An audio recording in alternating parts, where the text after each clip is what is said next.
النبي يا أيها الذين آمنوا صلوا عليه وسلموا تسليما اللهم صل على محمد وعلى آل محمد كما صليت على إبراهيم وعلى آل إبراهيم إنك حميد مجيد الحمد لله ثم الحمد لله وأما بعد গোপালগঞ্জ জেলার মকসুদপুর উপজেলাধীন ঐতিহ্যবাহী গাজীর ভুঁই সেই গাজীর ভুঁইয়ের 3 দিন ব্যাপী 12তম বাৎসরিক ইসলামী মহাসম্মেলন এই আজিম ও শান 3 দিন ব্যাপী ইসলামী মহাসম্মেলনের আজকের দ্বিতীয় দিবস সম্মানিত সভাপতি মহোদয় মাহফিলে উপস্থিত হযরত উলামায়ে কেরাম দ্বীনের পাগল আল্লাহর জন্য যারা জীবনকে ফেদা করে দিয়েছেন রাসূলুল্লাহ যারা আশিকিন মুহিব্বিন সেই সকল দিনদার ইমানদার পরহেজগার দ্বীনের মেহনতে নিয়োজিত কিছু আল্লাহর বান্দারা আমার সামনে বসে আছেন মাইকের আওয়াজ যতদূর যাচ্ছে সকল এলাকার সম্মানিত মা ও বোনেরা আমি সকলের প্রতি শ্রেণী মোতাবেক শ্রদ্ধা ভালোবাসা ও স্নেহ জ্ঞাপন করছি আসুন আমরা সবাই মিলে আল্লাহ তাআলার শুকরিয়া আদায় করি যে আল্লাহ তাআলা দ্বীন ইসলামী মহাসম্মেলনে আমাদের আমলকে আরো শানিত করার জন্য আমাদের পর্দা দিলকে জিন্দা করার জন্য আমাদের অন্ধকার কলবকে আলোকিত করার জন্য আজকের মাহফিলে আল্লাহ তাআলা আমাদেরকে আসার বসার সুযোগ দিয়েছেন এই জন্য রব্বে কারীমের দরবারে শুকরিয়া আদায় করি আলহামদুলিল্লাহ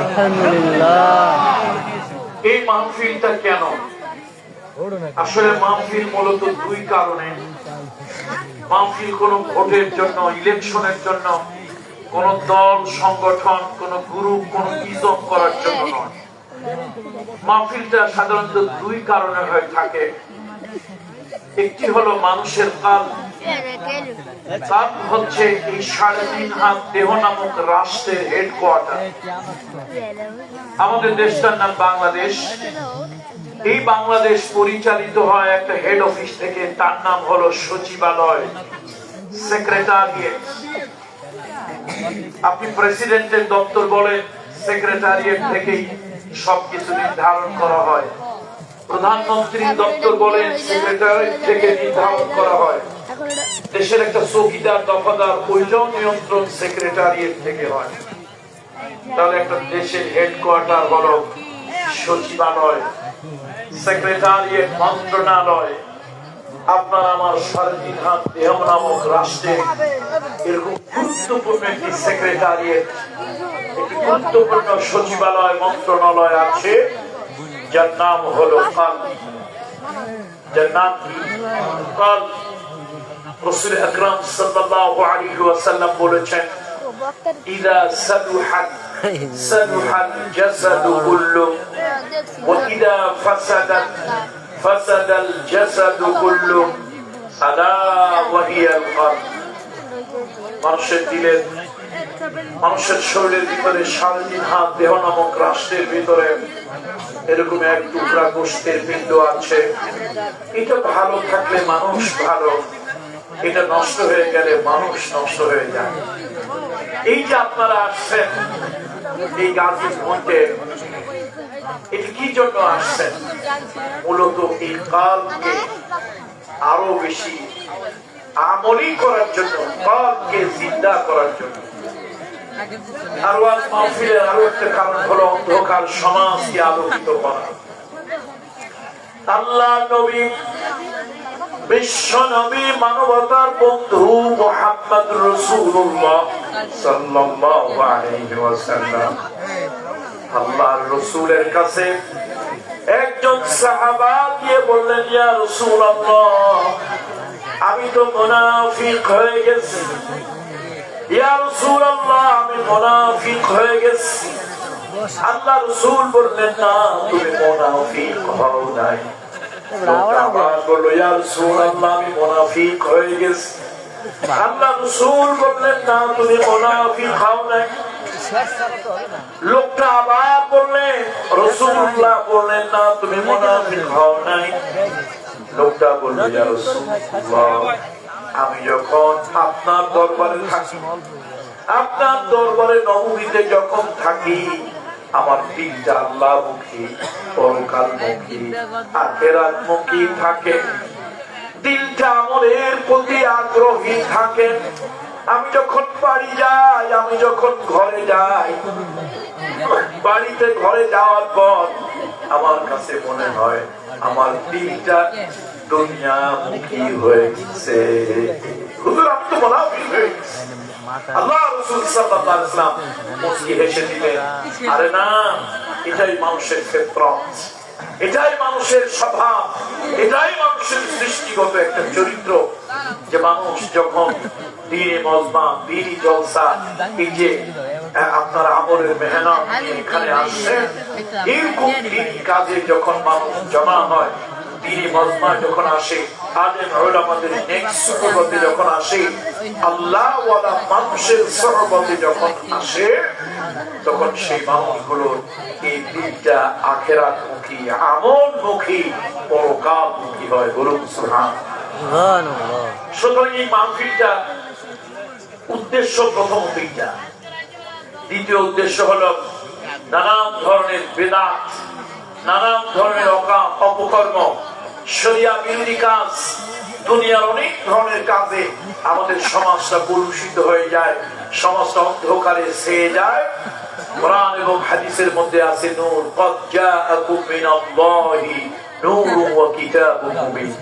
আল্লাহ তাআলার পক্ষ থেকে যে নূর এসেছে, হেদায়েত এসেছে, আলো এসেছে, সেই আলো যখন এখানে বিতরণ করা হয়, এই আলোর কারণে সমাজের আপনার জাহালাত, সমাজের অন্ধকার এগুলি দূর হয়। সুতরাং আমাদের মূলত চিন্তা করা, সমাজের অন্ধকারকে দূর করার জন্যই মূলত এই মাহফিলটা। আল্লাহ তাআলা আমাদের উদ্দেশ্যকে সফল করুন, বলি আল্লাহুম্মা আমিন। তবুকের যুদ্ধ, তবুকের যুদ্ধ কোরআন কারীমের 9 নম্বর সূরা, সূরা বারাআত বা সূরাতুত তাওবা, এই সূরার ছোট্ট ছোট্ট আয়াতের অংশ তেলাওয়াত করেছি। কুনু মা'আস সাদিকিন, আল্লাহ তাআলা বলেছেন সাদিকিনদের সঙ্গী হওয়ার জন্য। এখন এই সাদিকিন কারা, এটা নিয়ে ইবনে কাসিরের প্রধানত 3টা বক্তব্য তুলে ধরেছে তাফসীর ইবনে কাসির। 3টা বক্তব্যের দিকে আমি যাব না। 3টা বক্তব্যের ভিতরে একটি হলো হাসান বসরি রাহিমাহুল্লাহু তাআলা। হাসান বসরি রাহিমাহুল্লাহু তাআলা তিনি বলেছেন ওয়াকুনু মা'আস সাদিকিন, দিয়ে আল্লাহ কি বুঝিয়েছেন? তিনি বলেছেন ওই সমস্ত মানুষগুলোকে উদ্দেশ্য করা হয়েছে, মুরাদ করা হয়েছে, ওই সকল মানুষগুলোকে অ্যাড্রেস করা হয়েছে, ওই সকল মানুষগুলোকে বোঝানো হয়েছে, খেতাব করা হয়েছে, যে মানুষগুলোর কাছে গেলে, যে মানুষগুলোর নিসবতে সহবতে বসলে দিল আল্লাহমুখী হয়, পরকালমুখী হয়, দিলটা নরম হয়, দিলের ভিতরে আল্লাহর ভয় সৃষ্টি হয়, দিলটা জান্নাতমুখী, আখিরাতমুখী হয়, জাহান্নাম থেকে পরহেজ করে চলার জন্য দিলের মধ্যে আকাঙ্ক্ষা সৃষ্টি হয়। ওই মানুষগুলো হলো সাদিকিন। সুতরাং আমি আমার তাফসীর, ব্যাখ্যা, বিশ্লেষণ সহ নয়, আমি আমি সংক্ষিপ্ত পরিসরে শুধু এই কথাটুকু বলবো, আপনারা এই 3 দিন এখানে আল্লাহওয়ালা মানুষ, ভালো মানুষ, নেক মানুষদের সুহবত লাভ করবে। এই সুহবত লাভটাও আপনার নাজাতের একটা জরিয়া হয়ে যাবে। সুবহানাল্লাহ। রাসূলুল্লাহ সাল্লাল্লাহু আলাইহি ওয়াসাল্লামের সুহবতে, আল্লাহর হাবিবের নিসবতে থাকার কারণে একটা খেজুরের কি বলবো, একটা খেজুরের কাণ্ড, একটা খেজুর গাছের খুঁটি তাও কপালে জান্নাত হয়েছে। নেক মানুষের সুহবতে থাকার কারণে কোরআন কারীমের ভিতরে বলেছে আসহাবে কাহফের কুকুরের জন্য আল্লাহ জান্নাতের ফয়সালা হয়েছে। আমি যখন গতবারের আগেরবার জর্ডান গেলাম, জর্ডানের ক্যাপিটাল সিটি আম্মান, আম্মানের কাছে এই আসহাবে কাহফের গুহা। আমার ওখানে যিনি গাইড ছিলেন, যিনি আমাকে গাইড করছিলেন, তার জন্ম হচ্ছে উর্দুনে অর্থাৎ জর্ডান, কিন্তু তার লেখাপড়া হচ্ছে আমেরিকায়। ওয়েস্টার্ন স্টাইলে সে ফ্লুয়েন্টলি ইংরেজি বলতে পারে। তো যেহেতু আরব দৌড়ের জন্য আমিও বলতে পারি, ইংরেজিও বলতে পারে। আমি ওকে বললাম, দেখো আমার খুব কিলের মধ্যে আবেগ, আমি এখানে কেন এসেছি পয়সা খরচ করে, সারা জীবন কোরআন শরীফের ভিতরে সূরা কাহফ পড়লাম, ওস্তাদদের তাফসীর শুনলাম, আলেম ওলামাদের তাফসীর করলাম, নিজেও ভাঙা সূরা একটু তাফসীর করি। আরে আমার দিলের মধ্যে আকাঙ্ক্ষা হলো আমি ওই কুকুরটাকে দেখতে চাই, সেই কুকুরের সমাধি কবরটা দেখতে চাই, যে ইমানদারদের সুহবত ইখতিয়ার করি, ইমানদারদেরকে ভালোবেসে, ইমানদারদেরকে পাহারা দিতে গিয়ে নিজের জীবন বিলিয়ে দিল, আর আল্লাহ জান্নাতের ফয়সালা তার জন্য হয়ে গেল। ওর কবরটা আমাকে দেখাও। আমি খুব ইমোশনাল হয়ে গেলাম। তারপরে সে গুহার মধ্যে ঢুকলাম। আমি জানি এই বদ আকীদা আমার মধ্যে নাই, বদ আকীদা আমার মধ্যে নাই। আলহামদুলিল্লাহ, হাদা মিন ফাদলি রাব্বি।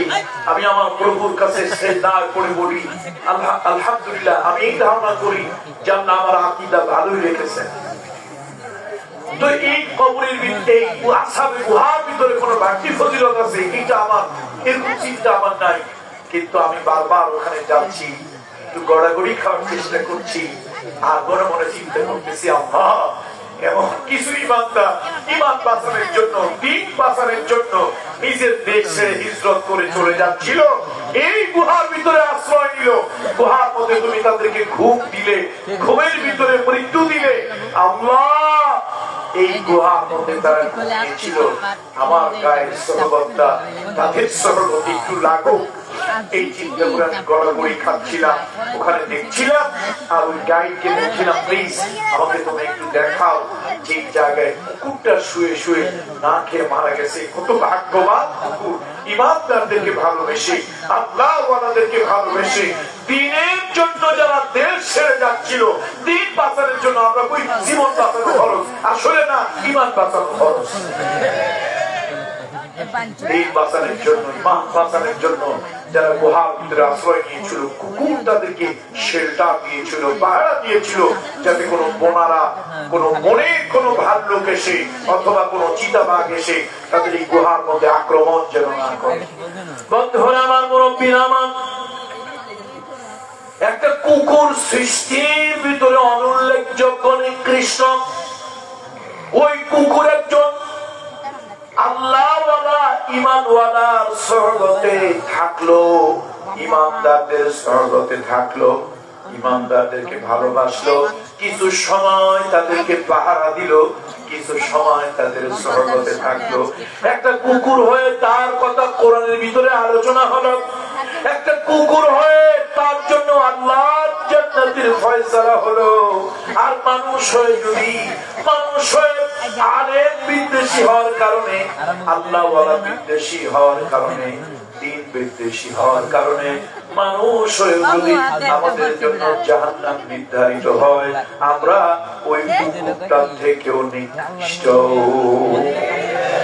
রাসূলুল্লাহ সাল্লাল্লাহু আলাইহি ওয়াসাল্লাম, আল্লাহর নবীর শরীয়তের প্রথম মসজিদের নাম হলো মসজিদে কুবা। বলেন তো আমাদের শরীয়তে, আমাদের জন্য, আমাদের এই উম্মতের প্রথম মসজিদের নাম কি? কি নাম? মসজিদে কুবা। আমাদের মুহাম্মদ রাসূলুল্লাহ সাল্লাল্লাহু আলাইহি ওয়াসাল্লামের উম্মতের প্রথম মসজিদ মসজিদে কুবা, দ্বিতীয় মসজিদ হলো মসজিদে জুমআ। এটা কুবার থেকে কাছে, এবং সেই কুয়াটা আল্লাহ বীরে ঘাট, যেখানে রাসূল আকরাম সাল্লাল্লাহু আলাইহি ওয়াসাল্লাম আল্লাহর হাবিবকে মদিনায় যখন প্রবেশ করে ওই কুয়ার পানি দেওয়া হয়েছিল, নবী হাসতে হাসতে বলেছিলেন এটা জান্নাতি পানি। আল্লাহ নবী অসুস্থ হলে রাসূলুল্লাহকে যে কুয়ার পানি নিয়ে খাওয়ানো হতো, রাসূলুল্লাহ ইন্তেকালের পর মুনতাকিল হওয়ার পরে যে কুয়ার পানি দিয়ে আল্লাহর হাবিবকে গোসল করানো হয়েছিল, আল্লাহ আহলে বাইতরা গোসল করিয়েছিলেন সেই বীরে বাক্সের পাশেই মুসলমানদের দ্বিতীয় মসজিদ মসজিদে জুমআ। কেউ যদি মসজিদে কুবায়, কেউ যদি মসজিদে কুবা জিয়ারত করতে যায়, 2 রাকাত সালাত যদি কেউ আদায় করে, আল্লাহর নবী বলেছেন সহিহ হাদিস, কেউ যদি ওই জায়গায় জিয়ারত করতে গিয়া 2 রাকাত সালাত যদি কেউ আদায় করে, এর বিনিময়ে আল্লাহ তাআলা একটা কবুল উমরা হজের সওয়াব আমলনামায় লিখে দেয়। সুবহানাল্লাহ। ইসলামের তৃতীয় মসজিদ হলো মসজিদে নববী, রাসূলুল্লাহর মসজিদ। এটা হলো আমাদের তৃতীয় মসজিদ। মর্যাদার দিক থেকে ওই মসজিদটা তৃতীয় মসজিদ। প্রথম হলো খানায় কাবা বাইতুল্লাহ, এরপরে বাইতুল মুকাদ্দাস মসজিদে আকসা, এরপরে মসজিদে নববী। এই মসজিদে নববীতে রাসূলুল্লাহ সাল্লাল্লাহু আলাইহি ওয়াসাল্লাম মেম্বারের পাশে, মেহরাবের পাশে একটা খেজুর গাছ খাপ বানাইছে। খেজুর গাছ, কি গাছ? আল্লাহ নবী একটা খেজুর গাছ ওই জায়গায় খুঁটি বানিয়েছেন। রাসূলুল্লাহ খুতবা দেয়, রাসূলুল্লাহ বক্তৃতা দেয়, রাসূলুল্লাহ বয়ান করে। আল্লাহর নবী মাঝে মাঝে ক্লান্ত হলে খেজুর গাছটার সঙ্গে একটু হেলা দিয়ে দাঁড়ায়, একটু খেজুর গাছের সাথে রাসূলুল্লাহ ট্যাগ লাগায়। আল্লাহর হাবিবের গায়ের ঘাম, রাসূলুল্লাহর গায়ের স্পর্শ ওই খেজুর গাছের ভিতরে গিয়া লাগে। কিছুদিন পর মুসলমানদের সংখ্যা বেড়ে গেল, ইসলাম আন্তর্জাতিক পর্যায়ে চলে গেল। এখন আর মসজিদে নববীতে জায়গা হয় না। আল্লাহ রাসূল বললেন, যাও মসজিদে নববীকে বড় করো। ভেঙে বড় করা হলো, এক্সটেনশন প্লাস রেনোভেশন, অর্থাৎ বড় করতে হবে, আবার একটু সংস্কার সুন্দর করতে হবে।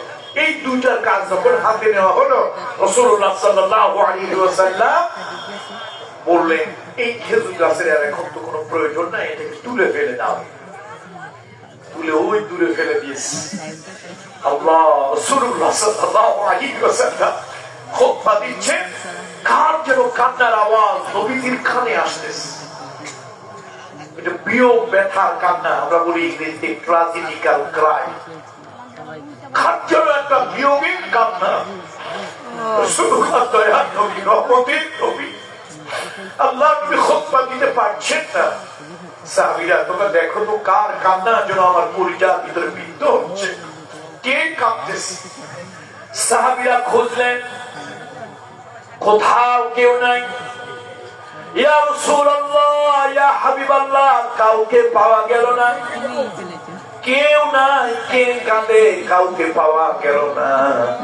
নবীজি বলেন, তোমরা কাউকে খুঁজে পাও না, কার গুনগুন গুনগুন কান্নার আওয়াজ আমার কলিজায় লাগে, আমি কথা বলতে পারি না। আবার দেখো, এবার সাহাবীরা আবার দেখলেন, হঠাৎ একজন বলল, ইয়া রাসূলুল্লাহ, ওই যে খেজুর গাছের থেকে গুনগুন গুনগুন কান্নার আওয়াজ আসে। সাহাবীরা গেলেন, রাসূলুল্লাহ গেলেন, খেজুর গাছে হাত দিলেন, ভিতর থেকে হাউমাউ করে কান্না এলো। আল্লাহ রাসূলের সঙ্গে কথা বলতে লাগলো, ইয়া রাসূলুল্লাহ, আমি হলাম নিষ্প্রাণ নির্জীব একটা মরা খেজুর গাছ, আমার মধ্যে জীবন নাই, আমার মধ্যে প্রাণ নাই। ইয়া রাসূলুল্লাহ, আপনি আমাকে খুঁটি বানিয়েছিলেন মেহরাবের মেম্বারের পাশে, আপনি ক্লান্ত হলে একটু হেলান দিতেন, আপনার গায়ের স্পর্শ, আপনার গায়ের ঘাম আমার ভিতরে লাগতো। ইয়া রাসূলুল্লাহ, মসজিদ বড় হয়েছে, আমাকে আর কোনো প্রয়োজন হয় না। এখন মসজিদ সুন্দর করা হয়েছে, ইয়া রাসূলুল্লাহ আমাকে দিয়ে আর কোনো প্রয়োজন হয় না। এখন তো আমার উঠায় দিলেন রাসূলুল্লাহর গায়ের সহবত, রাসূলুল্লাহর গায়ের স্পর্শ আমার আর লাগবে না। আল্লাহর নবীর সাথে আমার আর মোলাকাত হবে না। এই জুদাই, এই পার্থক্য, এই বিদায়, এই ট্রাজেডিতে আমি কাঁদি, আমি সহ্য করতে পারছি না। ইয়া রাসূলুল্লাহ, আল্লাহ রাসূল সাহাবীদেরকে বলেন, এই সাহাবীরা, এই উস্তুনে হান্নানা, তার নাম দেওয়া হলো উস্তুনে হান্নানা। উস্তুনে হান্নানাকে সাহাবীরা তোমরা তাকে কাফন পরাও, চাদর পরাও, আমার মসজিদের সামনে মাটি দাও, তাকে কবরস্থ করা হলো। রাসূলুল্লাহ বললেন, ধৈর্য ধারণ করো, অপেক্ষা করো। যে নবীর সহবতে থেকে তোমার ভিতরে নবীর প্রতি এত ভালোবাসা হয়েছে, একটু অপেক্ষা করো, কাল কিয়ামতের দিন আল্লাহর জান্নাতে ওই নবীর পাশে তুমিও থাকবে। সুতরাং এই গাজীপুর 3 দিনের মাহফিল, আপনারা মাশাআল্লাহ তাবলীগী কায়দায় আপনারা এখানে 3 দিন এখানে উকুফ করার নিয়তে, অবস্থান করার নিয়তে আপনারা চলে এসেছেন। মাশাআল্লাহ, এই নেক্সট সহবত হতে পারে, এটাও আপনার নাজাতের একটা জরিয়া, নাজাতের একটা ওসিলা, এটাও হয়ে যেতে পারে। তো সুতরাং আমি আর কথা বাড়াচ্ছি না, আসলে আমি খুব ক্লান্ত।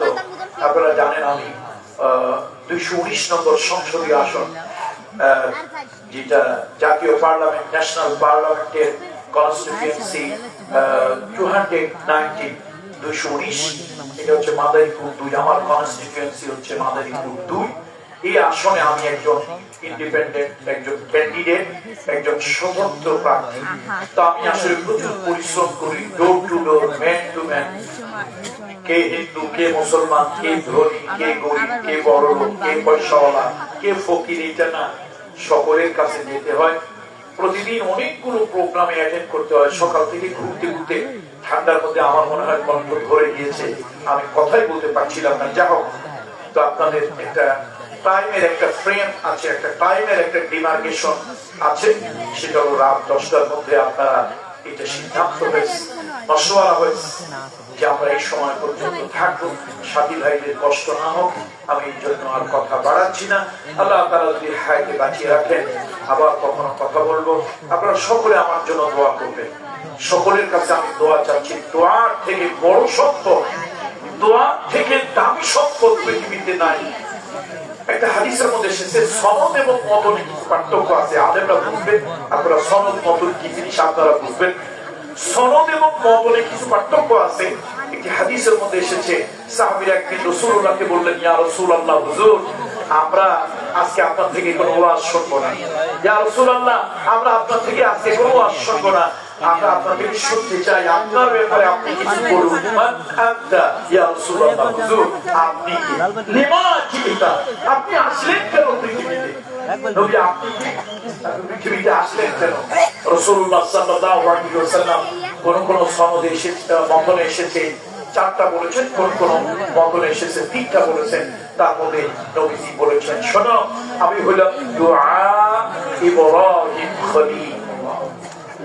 ও সাহাবারা, আমি হইলাম ইব্রাহিম খলিলুল্লাহ দোয়া। আমার জন্য ইব্রাহিম খলিলুল্লাহ যদি আল্লাহর কাছে দোয়া না করত, তাহলে এই ধুলি ধরায় এই পৃথিবীতে আমার আশা হতো না। এই জন্য দোয়াটা বড় দামি জিনিস। দেখেন হযরত ওমর রাদিয়াল্লাহু, বলেন সবাই রাদিয়াল্লাহু তাআলা আনহু, হযরত ওমর হজের সফরে রওনা হয়েছে। তা আপনারা হজে গেলে, উমরায় গেলে কি করেন ভাই? কিন্তু আত্মীয় স্বজন, আপন যারা আছে তাদের কাছে একটু বিদায় নেন, দোয়া নেন। নেন কি নেন না? বলেন, বিদায় নেন, দোয়া নেন, নেন কি নেন না? হযরত ওমর রাদিয়াল্লাহু তাআলা আনহু হজে যান। রাসূলুল্লাহ সাল্লাল্লাহু আলাইহি ওয়াসাল্লাম আল্লাহর হাবিবের কাছে গিয়েছেন একটু দোয়া নেওয়ার জন্য। দোয়া নেওয়ার জন্য গিয়েছে। রাসূলুল্লাহ, হুজুর আমার জন্য আপনি দোয়া করবেন, আমি হজের সফরে রওনা হচ্ছি। আল্লাহ নবী বলেন, ওমর, ওমর, তুমি হজের সফরে যাচ্ছ, এখানে দোয়া কবুল হওয়ার জায়গা, বিভিন্ন জায়গায় দোয়া কবুল হয়। ওই জায়গাগুলোতে তুমি যখন দোয়া করবে, খবরদার আমাদেরকে ভুলে যাবে না। বলেন আল্লাহু আকবার। আমাদেরকে ভুলে যাবে। আচ্ছা বলেন তো, মর্যাদার দিক থেকে সাইয়েদনা ওমর বড় না সাইয়েদনা মুহাম্মদ রাসূলুল্লাহ সাল্লাল্লাহু আলাইহি ওয়াসাল্লাম? আপনার নবীর সাথে কারো তুলনা হয় না? নবীর সাথে কারো তুলনা করা যায় না? সেই অতুলনীয় নবী দোয়া চাচ্ছেন তার একজন সাহাবী কাছে। তাহলে বোঝা গেল ভাই, দোয়াটা বড় দামি জিনিস। দামি জিনিস। আমি আপনাদের কাছে দোয়া চাচ্ছি, আমার জন্য দোয়া করবেন। এটা আমার বাবা দেশ, আমার দাদা দেশ, এখানে সাথে আমার রক্তের সাথে সম্পর্ক। আমাদের এই দাসেরকান্দি, সুন্দরী, শ্রীযুতপুর, এই মোল্লাকান্দি, আপনার এই অঞ্চলটা, এটা যেন কি বড়দিয়া, এই জায়গাগুলো, এটা আমার বাবার শৈশব জড়িয়ে আছে এখানে, আমার বাবার রক্ত জড়িয়ে আছে, রক্তের সম্পর্কের মানুষগুলো জড়িয়ে আছে। আমি তো কোনো মেহমান না আপনাদের কাছে, আমি কোনো দাওয়াতি ভাড়াটিয়া বক্তা নই, আমি আপনাদের সন্তান, আপনাদের ভালোবাসার সন্তান। আমি মরহুম দেওয়ার হোসেন আনসারী রহমতুল্লাহ আলাইহির সন্তান। আমি এখানে এরকম অনেক লোক আছে যাদের রক্তের সন্তান। সুতরাং আমি আপনাদের কাছে ওরকম ওয়াজি না, আমি আপনাদের সন্তান হিসাবে আমার জন্য দোয়া করবেন। আরশের মালিক যদি মঞ্জুর করেন, আরশের মালিক যদি জাতির খিদমতে কোরআনের পক্ষে কথা বলার জন্য, কোরআনের পক্ষে আইন হলে সেই আইনের বিরুদ্ধে প্রতিবাদ করার জন্য, শাউটিং করার জন্য, লাউডলি কথা বলার জন্য, কোন অ্যামেন্ডমেন্ট আনার জন্য, কোরআনের পক্ষে সংশোধনী আনার জন্য, শরীয়তের পক্ষে কোন অ্যামেন্ডমেন্ট আনার জন্য, কোন বিল উত্থাপনের জন্য আল্লাহ তাআলা যেন জাতির পার্লামেন্টে আমাকে কথা বলার সুযোগ যেন আল্লাহ তাআলা দেন। আমি আপনাদের সকলের কাছে দোয়া চাই। هذا ما عندي والعلم عند الله عليه توكلت وإليه أنيب والسلام عليكم ورحمة الله وبركاته।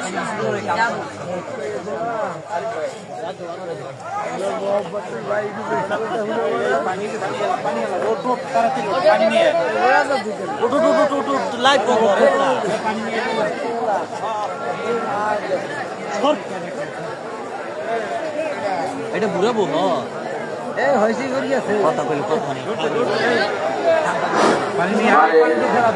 আমরা শুরু না করি, যারা দাওয়াত বন্দী আছে, আমরা অল্প সময়ের মধ্যে খানা পিনা শেষ করে